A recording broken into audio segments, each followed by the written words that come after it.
Proclamação do Evangelho de Nosso Senhor Jesus Cristo, segundo Marcos. Glória a vós, Senhor.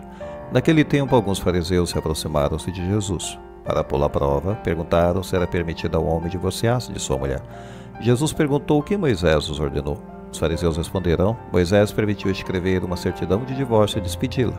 Jesus então disse: Foi por causa da dureza do vosso coração que Moisés vos escreveu este mandamento. No entanto, desde o começo da criação, Deus os fez homem e mulher. Por isso o homem deixará seu pai e sua mãe, os dois serão uma só carne. Assim já não são dois, mas uma só carne. Portanto, o que Deus uniu, o homem não separe. Em casa, os discípulos fizeram novamente perguntas sobre o mesmo assunto. Jesus respondeu: Quem se divorciar de sua mulher e casar com outra, cometerá adultério contra a primeira. E se a mulher se divorciar de seu marido e casar com outra, cometerá adultério. Depois disso, traziam crianças para que Jesus as tocasse. Mas os discípulos as repreendiam.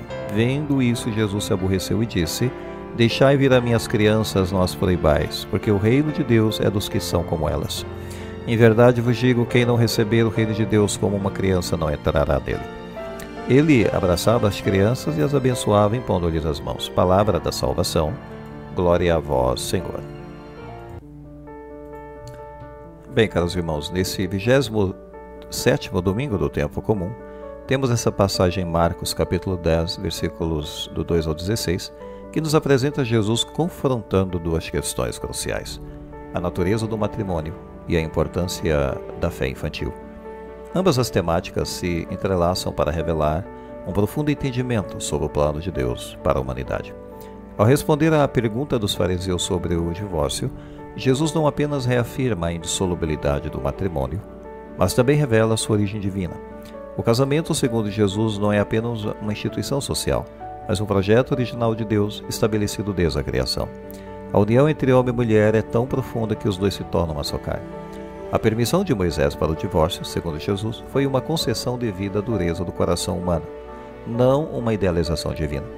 O mandamento original, estabelecido no Éden, era claro: o homem deixaria pai e mãe e se uniria à sua esposa. Essa união, uma vez consumada, é um vínculo sagrado que não pode ser desfeito pelo homem. A segunda parte do texto nos mostra Jesus interagindo com as crianças.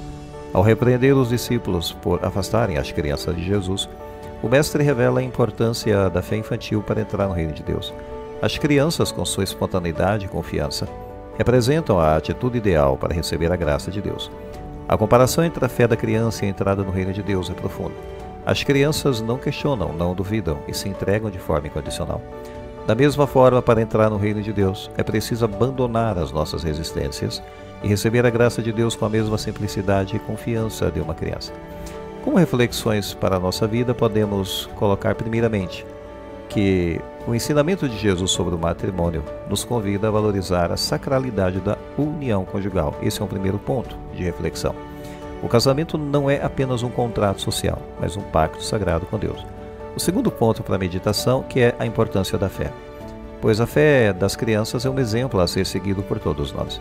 Ao nos aproximarmos de Deus, devemos fazê-lo com a mesma simplicidade e confiança de uma criança. O terceiro ponto de reflexão é a necessidade de conversão, pois a permissão de Moisés para o divórcio nos mostra que a humanidade, por natureza, tende a se afastar do plano original de Deus. A conversão é um processo contínuo que nos leva cada vez mais a nos conformar com a vontade divina. Pensemos em tudo isso. Louvado seja nosso Senhor Jesus Cristo, para sempre seja louvado.